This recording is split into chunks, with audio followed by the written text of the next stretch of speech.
Morning students. मैं आपको physics part 2 12th class का लेसन नंबर 1 प्रकाश का परावर्तन, गोलीय दर्पण तथा प्रकाश का अपवर्तन लेसन स्टार्ट करूंगा। इसका reflection of light, spherical mirrors and refraction of light, यानी रिफ्लेक्शन एंड रिफ्लेक्शन। ठीक है, परावर्तन और अपवर्तन, प्रकाश का परावर्तन और अपवर्तन इस लेसन में का अध्ययन हम करेंगे। तो पहला इसमें है प्रकाश क्या होता है। प्रकाश एक प्रकार की ऊर्जा है। प्रकाश एक प्रकार की ऊर्जा है जिससे कि हम वस्तु को देख सकते हैं। ठीक है, इस प्रकार क्या प्रोसीजर है देखने का। जैसे मान लीजिए हम अंधेरे कमरे में गए, वहां पर लाइट ऑन की, पहले प्रकाश जो है वस्तु के ऊपर पड़ता है, फिर परावर्तित होकर के वो हमारी आंख में प्रवेश करता है। उसका प्रतिबिंब हमारी आंख के रेटिना पर, पर्दे पर बनता है और इस प्रकार से हम वस्तु को देख पाते हैं। ठीक है बच्चों, तो प्रकाश एक प्रकार की ऊर्जा है जिससे कि हम वस्तु को देख सकते हैं। ठीक है, अब हम यहां पर प्रकाश का परावर्तन, प्रकाश का परावर्तन, प्रकाश का परावर्तन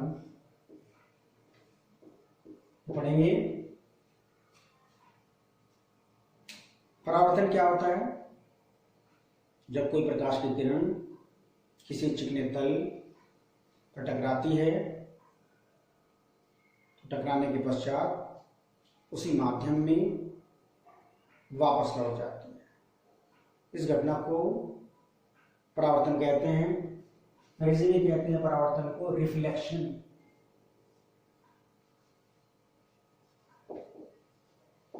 रिफ्लेक्शन,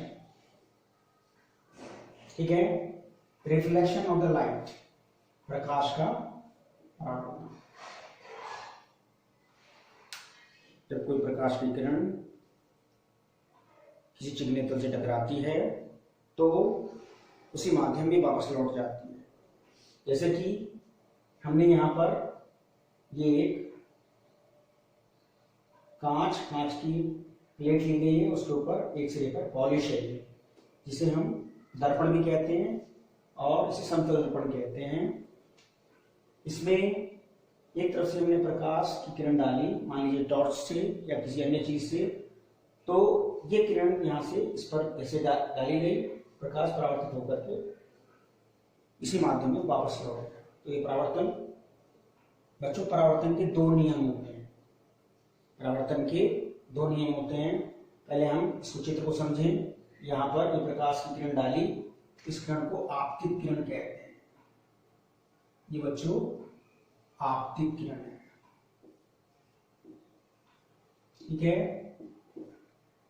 यहां से ये इस डायरेक्शन चली गई, यहां से परावर्तन हो रहा है इसका, तो ये परावर्तित किरण है। इसमें ON जो है ये इसके ऊपर परपेंडिकुलर है, जिसे अभिलंब कहते हैं। एंड कोण AON, ये इस कोण को हम कहते हैं आपतन कोण।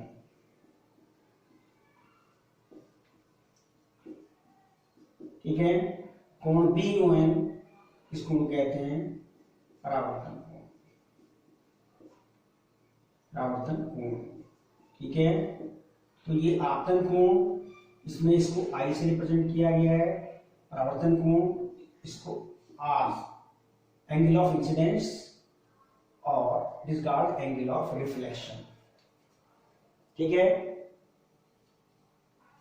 तो ये परावर्तन के दो नियम होते हैं। पहला नियम, आपतित किरण, परावर्तित किरण व अभिलंब तीनों एक ही तल में होते हैं।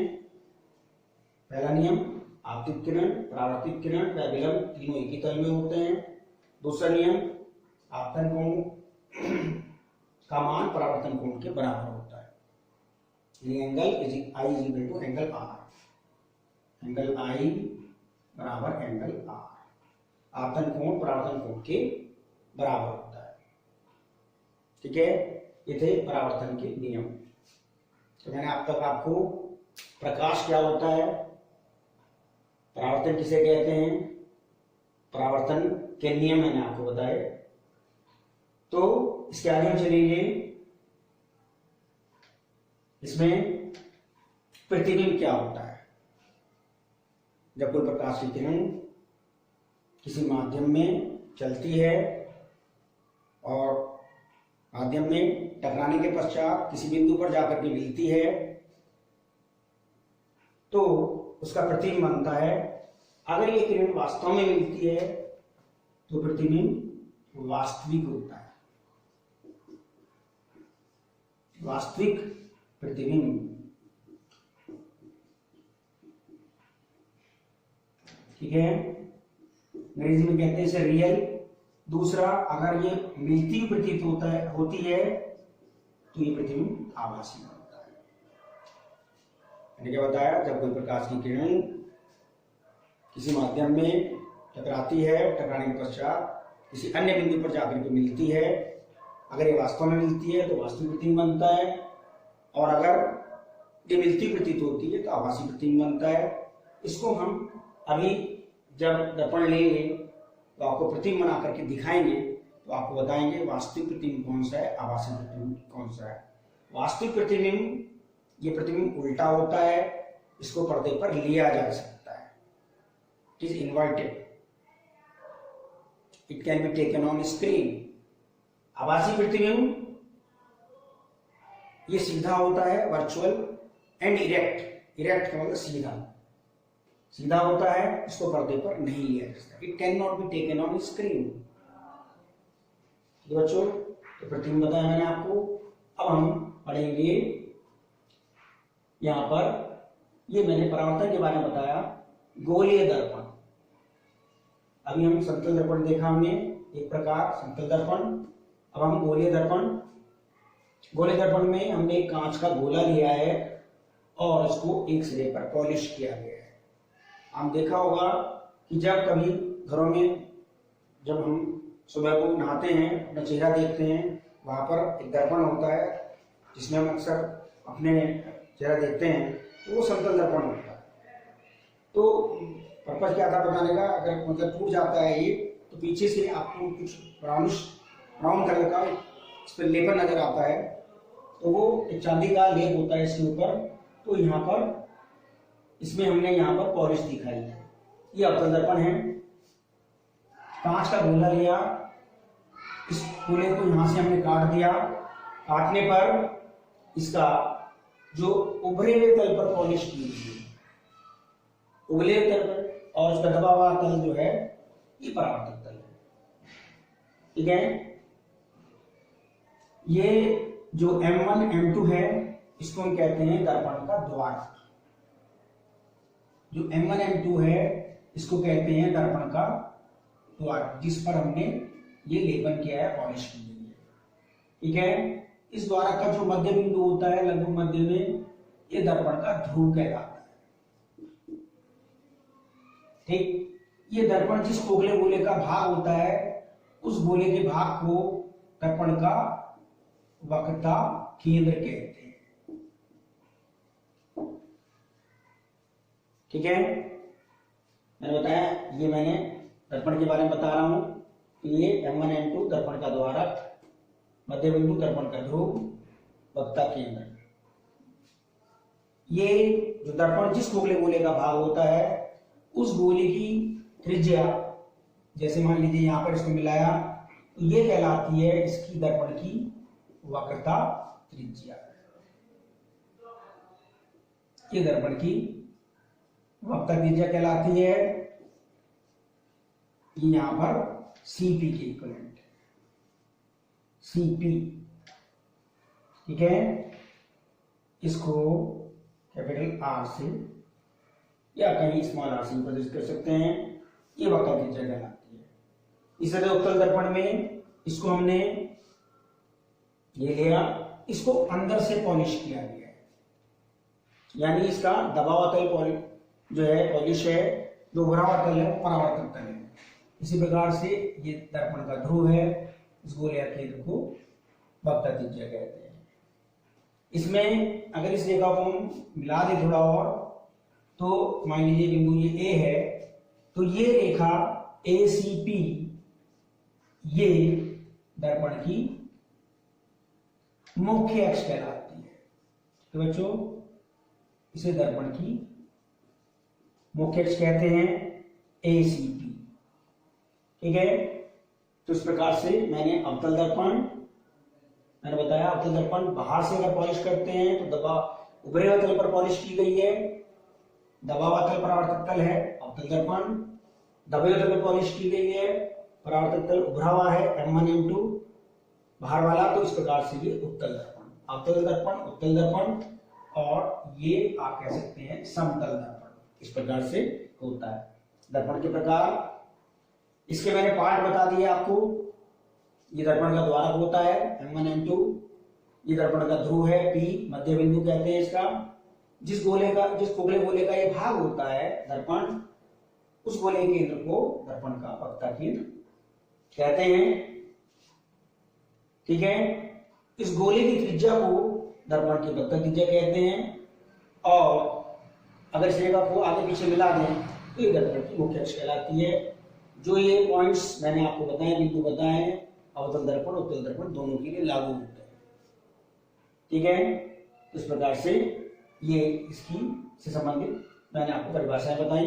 अब इसमें इंपॉर्टेंट डेफिनेशन, मुख्य परिभाषा, मुख्य फोकस। देखिए हमने ये अवतल दर्पण लिया है, ये उत्तल दर्पण है। पहले अवतल दर्पण में ये एक अवतल दर्पण है, इसमें जैसे अवतल दर्पण में ये M1 M2, ये CP रेखा इसकी मुख्य अक्ष है। यहां पर कई किरणें इस मुख्य अक्ष के समानांतर चल रही है। देखिए ये एक ऊपर, एक दूसरी ऊपर, ये तीसरी, ये चौथी, ठीक है। ये 1 2 3 4 रेखाएं समानांतर खींची हमने।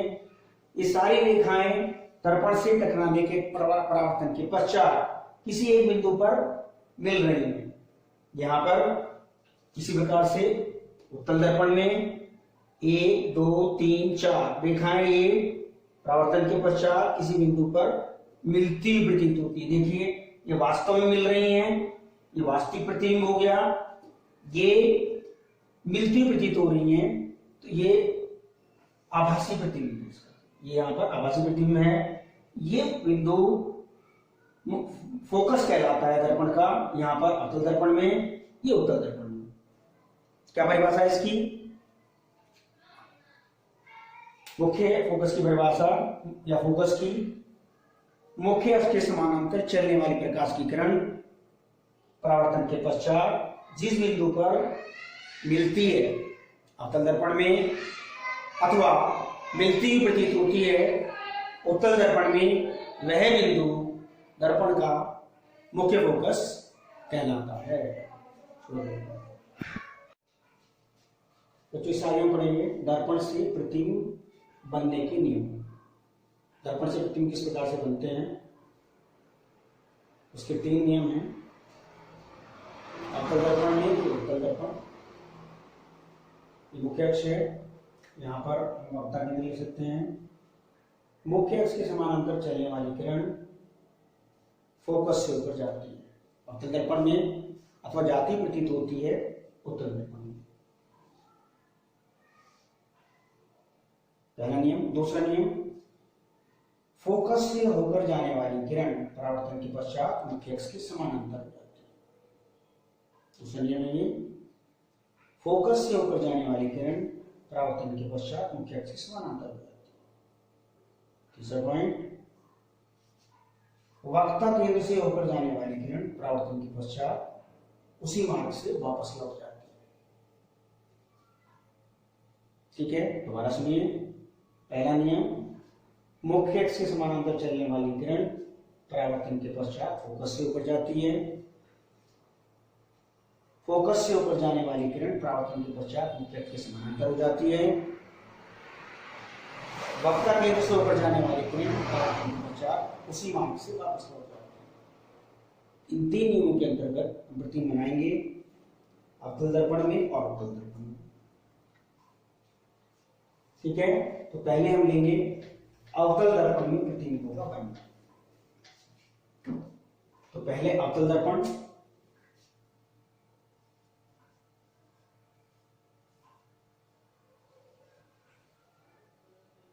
अवतल दर्पण में प्रतिबिंब का बनना।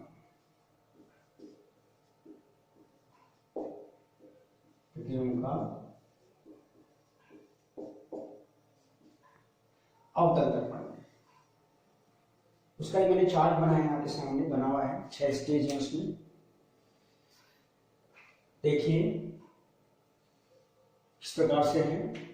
पहली स्थिति, वस्तु अनंत पर रखी हुई है, तो ये अवतल दर्पण बनाया हमने आपके सामने, देखिए।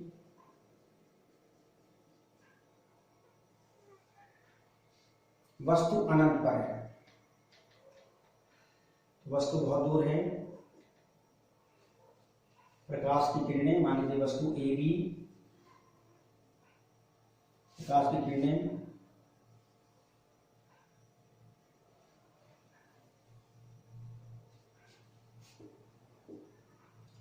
चलती हैं इस प्रकार से।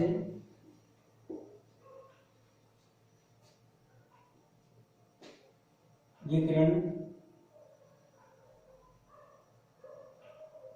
वक्ता केंद्र से गई, मान लीजिए, उसी मार्ग से वापस लौट गई। दूसरी किरण ये फोकस से ऊपर जाती है, मुख्य अक्ष के समानांतर हो जाती है। तो प्रतिबिंब ये ए डैश बी डैश वास्तविक उल्टा वस्तु से अत्यंत छोटा बनता है। ये प्रकृति वास्तविक उल्टा अत्यंत छोटा बनता है। वस्तु अनंत पर रखी है, प्रतिबिंब फोकस पर बन रहा है। वास्तविक उल्टा वस्तु से अत्यंत छोटा बनता है। वस्तु काफी बड़ी है, तो इस प्रकार से ये पहली स्थिति। दूसरी स्थिति, वस्तु वक्ता केंद्र से दूर रखी है। देखिए यह अवतल दर्पण है,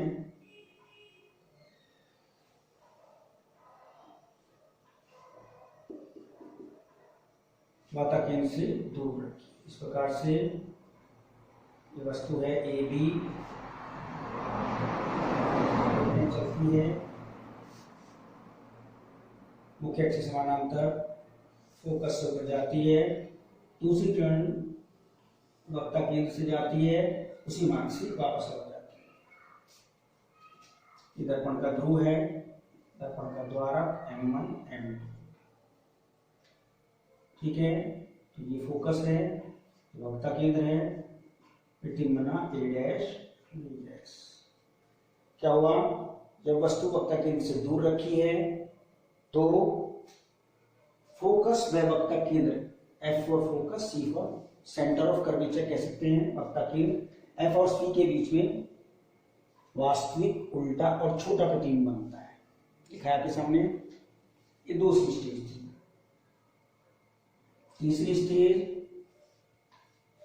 नंबर 3, जब वस्तु वक्ता केंद्र पर है,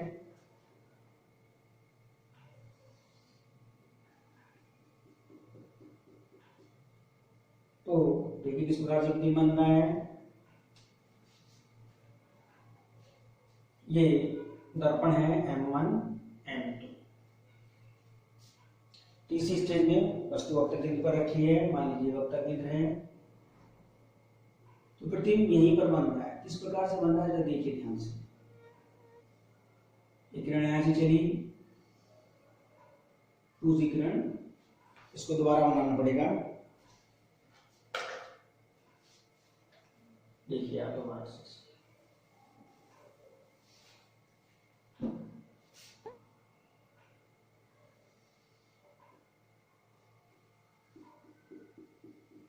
आपको नाप के बनाना चाहिए कॉपी में, मैं हाथ से बना रहा हूं। देखिए किस प्रकार से ये वस्तु है, मुख्य एक्सिस समानांतर चली किरण प्रकाश की, और ये किरण फोकस से होकर जाती है। प्रतिबिंब ये यहीं पर बनना चाहिए, ठीक है। इसको ऐसे बनाया, देखिए आप इसको यहाँ पर इस प्रकार से दूसरी किरण फोकस से होकर गई और ये मुख्य अक्ष के समानांतर इस प्रकार से बनी। देखिए आप, ये मुख्य अक्ष के समानांतर किरण चलती है और ये परावर्तन के पश्चात फोकस से होकर जाती है। दूसरी किरण फोकस से होकर गई है और परावर्तन के पश्चात मुख्य अक्ष के समानांतर हो जाती है। वस्तु रखी है ये ए बी, प्रतिबिंब बनता है ए डैश बी डैश, ये वक्ताखंड है।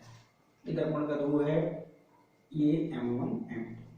समझिए इसे, वस्तु वक्ताखंड पर रखी है, मुख्य अक्ष के समानांतर चलने वाली किरण परावर्तन के पश्चात फोकस से हो जाती है, दूसरी किरण फोकस से हो जाती है, परावर्तन के पश्चात मुख्य अक्ष के समानांतर बनती है।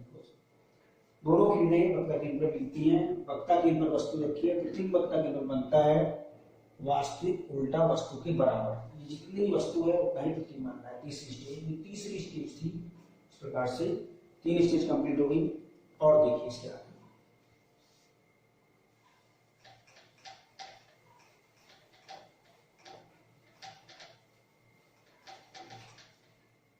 चौथी स्टेज नंबर 4, जब वस्तु C व F के बीच, वक्ता केंद्र और फोकस के बीच में, देखिए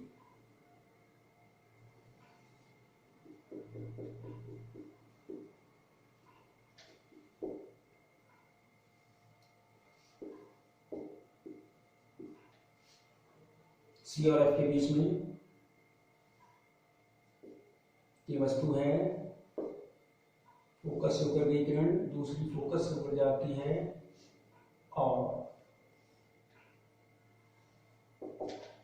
वस्तु है ए बी, ये फोकस है, ये किरण, ये वक्ता केंद्र मान लीजिए, ठीक है। प्रतिबिंब बना ए डैश बी डैश, ये दर्पण का ध्रुव है। मुख्य अक्ष के समांतर चलने वाली किरण फोकस से होकर जाती है, दूसरी किरण फोकस होकर जा रही है, परावर्तन के पश्चात मुख्य अक्ष के समानांतर हो जाती है। प्रतिबिंब वस्तु से बड़ा बनता है, वास्तविक उल्टा वस्तु से बड़ा, वक्ता केंद्र से दूर, वक्ता केंद्र है, वक्ता केंद्र से दूर बनता है। ये बनी चौथी स्टेज। पांचवी स्थिति, जब वस्तु फोकस पर रखी है, तो फोकस पर रखी है, देखिए इस प्रकार से,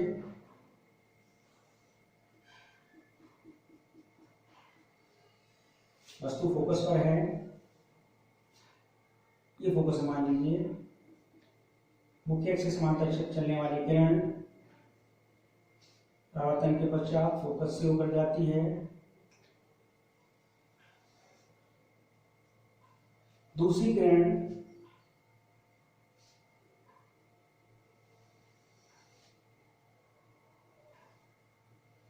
ये वक्ता केंद्र से गई, ऐसे गई, वापस उसी मार्ग से लौट जाती। दोनों किरणें ये पैरेलल होगी, ए डैश बी डैश, ये वस्तु थी, वस्तु है ए बी, ये दर्पण है M1 M2, इधर का ध्रुव है P। वस्तु फोकस पर रखी है, मुख्य अक्ष के समांतर चलने वाली किरण फोकस से गिर जाती है, दूसरी किरण वक्ता केंद्र से चली, उसी मार्ग से वापस लौट गई, दोनों किरणें दूसरे के समानांतर हो गई। इस प्रकार से किरणें कहीं पर भी नहीं मिलती हैं, अनंत पर मिलती हैं।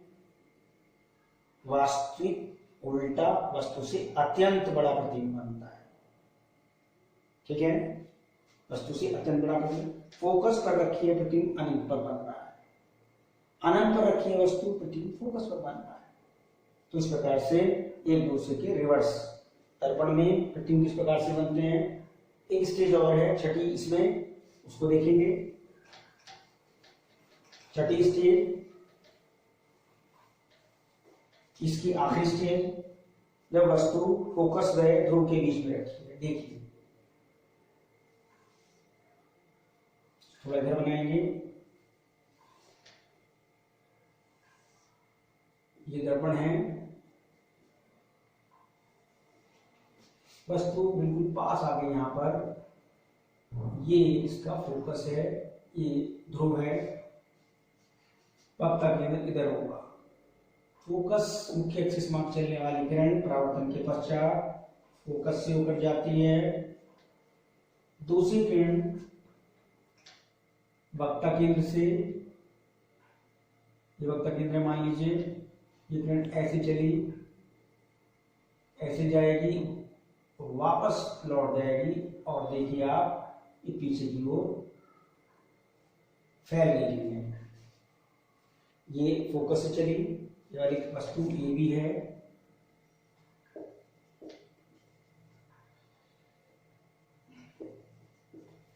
वो फोकस से होकर जाते हैं। दूसरी किरण वक्ता केंद्र से गई, पॉइंट सी है मान लीजिए वक्ता केंद्र, उसी मार्ग से वापस लौट। दोनों किरणें पीछे की ओर मिलाने पर ये इसका प्रतिबिंब ए डैश बी डैश बनता है, आभासी, सीधा और बड़ा। वस्तु फोकस व ध्रुव के बीच में रखी है, दर्पण के पीछे आभासी, सीधा व बड़ा प्रतिबिंब बनता है। ठीक है, 6 स्टेज हो गई। इस प्रकार से अवतल दर्पण में प्रतिबिंब का बनना कंप्लीट हो गया। एक इसमें हम उत्तल दर्पण में प्रतिबिंब का बनना, उत्तल दर्पण में प्रतिबिंब का बनना एक ही स्टेज होती है इसकी, इसको और देखेंगे और फिर ये प्रतिबिंब वाला पोर्शन कंप्लीट होगा। उत्तल दर्पण में प्रतिबिंब का बनना, उत्तल दर्पण मैंने बताया था कैसे होता है। ये उत्तल दर्पण है, इसमें यहां पॉलिश इस तरह से होगी, वस्तु इसका फोकस इधर होगा, वक्ता केंद्र भी इधर होगा, दर्पण का द्वारक M1 M2, ये इसका ध्रुव। उत्तल दर्पण में प्रतिबिंब का बनना केवल एक ही स्टेज में प्रतिबिंब बनता है, कहीं भी रखे वस्तु। देखिए वस्तु यहां रखी हमने ए बी, मुख्य एक्सिस से समानांतर किरण चली और परावर्तन के पश्चात ये फोकस से होकर जाती प्रतीत होती है। दूसरी किरण वक्ता केंद्र की ओर चली और उसी मार्ग से वापस जाती नहीं है, जाती प्रतीत होती है। तो दोनों किरणें यहां पर काटती प्रतीत होती हैं। ये प्रतिबिंब बन गया ए डैश बी डैश, आभासी, सीधा और छोटा प्रतिबिंब। उत्तल दर्पण में कैसा प्रतिबिंब बनता है? आभासी, सीधा व छोटा प्रतिबिंब बनता है हमेशा।